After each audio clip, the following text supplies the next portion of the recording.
Halo, kembali lagi ke tematik. Sekarang kita sudah sampai di tema 1, subtema 3, pembelajaran 6. Oke, yang akan kita bahas dalam pertemuan ini yaitu yang pertama membuat paragraf dengan mengembangkan ide pokok. Yang kedua, membuat gambar cerita berseri komik. Kalian pasti suka komik. Yang ketiga, kita akan belajar tentang organ gerak pada manusia. Oke.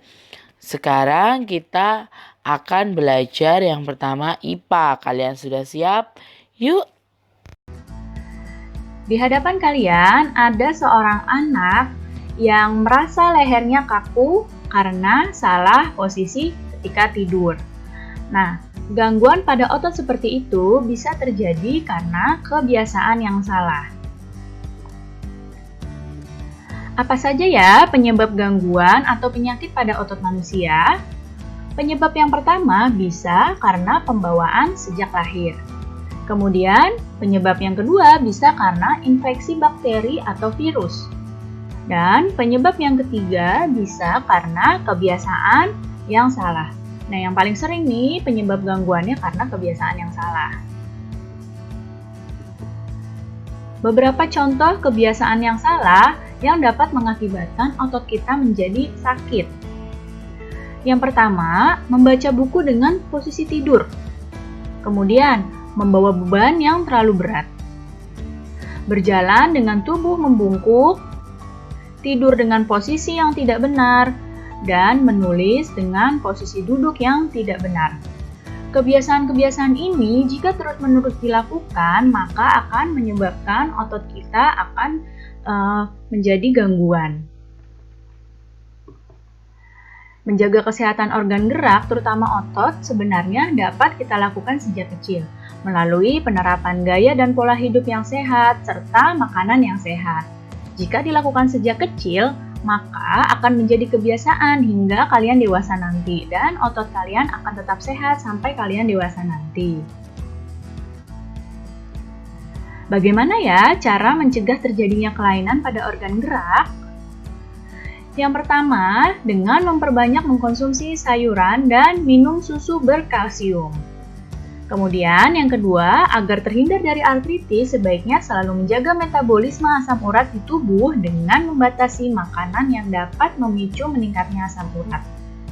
Yang ketiga, agar terhindar dari lordosis, kifosis, dan skoliosis, sebaiknya melakukan olahraga yang teratur dan menghindari kebiasaan sikap tubuh yang salah, terutama ketika duduk ya. Ketika duduk, kalau posisi duduknya salah akan menyebabkan kelainan lordosis, kifosis, dan skoliosis, dan itu tidak kita sadari. Kalau sikap duduk kita benar, maka kita akan terhindar dari lordosis, kifosis, dan skoliosis.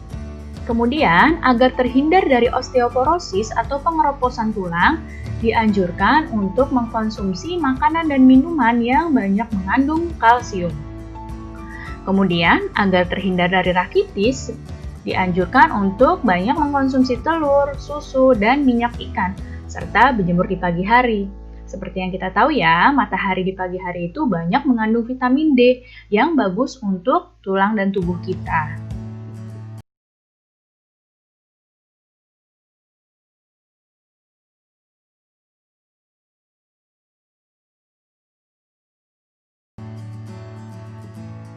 Nah, sekarang kita akan membahas langkah-langkah membuat cerita berdasarkan ide pokok. Sebelumnya sudah pernah Ibu bahas, sedangkan sekarang akan kita bahas kembali atau kita ulas kembali. Yang pertama, langkahnya adalah menentukan topik dari cerita yang akan kita buat. Apa topiknya yang mau ditulis apa? Kemudian, setelah menentukan topik, kita menentukan ide pokok dari cerita tersebut. Setelah dapat ide pokoknya dikembangkan menjadi kalimat utama. Kita buat kalimat utamanya. Setelah jadi kalimat utamanya, langkah berikutnya membuat kalimat pengembang yang mendukung kalimat utama. Langkah selanjutnya merangkai kata-kata hingga menjadi cerita yang urut. Dan jangan lupa perhatikan ejaan dan pemilihan kata-kata dalam cerita tersebut. Nah, ini materi terakhir kita yaitu SPDP tentang membuat cerita bergambar atau komik. Kemudian tentang komik. Kemarin kita sudah membahas ya tentang komik. Nah, bagaimana cara membuat komik seperti gambar di samping? Sebelum kita bahas cara membuat komik, coba perhatikan dalam komik ini ada berapa frame gambar? Ya, ada 4 frame gambar. 1, 2, 3, 4. Kemudian, ada berapa balon kata pada komik ini? Ya, ada 6. 1, 2, 3, 4, 5, 6. Nah, sekarang kita akan bahas cara membuat komik seperti gambar di samping. Berikut langkah-langkah membuat komik. Yang pertama, sebelum membuat komik, kita harus tentukan dulu tema komiknya tentang apa. Setelah tentukan temanya, kita buat judul dari komik tersebut. Setelah menentukan tema dan judulnya, baru kita membuat sketsa. Membuat sketsa ini biasanya menggunakan pensil. Kita tuangkan ide cerita dalam gambar secara garis besar. Buat sketsa ini jangan lupa pakai pensil ya. Baru setelah membuat sketsa, masuk tahap memberikan tinta.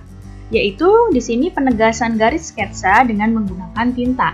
Tadi kan tintanya masih pakai pensil, memberikan tinta untuk penegasan garisnya bisa dengan menggunakan pulpen untuk menggambar atau dengan spidol. Kemudian setelah ditebeli, sudah diberi tinta, kita lanjutkan dengan memberi warna. Nah, pemberian warna ini dapat dilakukan dalam 2 tampilan. Bisa dengan banyak warna, bisa juga dengan hitam putih. Nah, yang terakhir setelah diberi warna, baru membuat teksnya.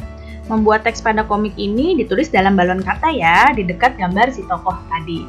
Jadi, teks ini ditulisnya dalam balon-balon kata.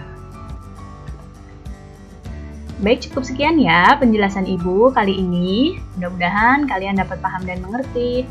Sampai jumpa anak-anakku semua. Terima kasih. Wassalamualaikum warahmatullahi wabarakatuh.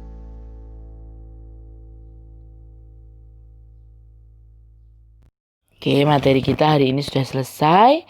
Kalian kerjakan halaman 109, ayo berlatih. Oke. Nah, kalian kerjakan tidak usah dikumpulkan. Nanti akan kita bahas di hari Selasa. Sekalian akan Dia kasih worksheetnya hari Selasa. Oke. Tetap semangat belajarnya, jaga kesehatan. Bye-bye.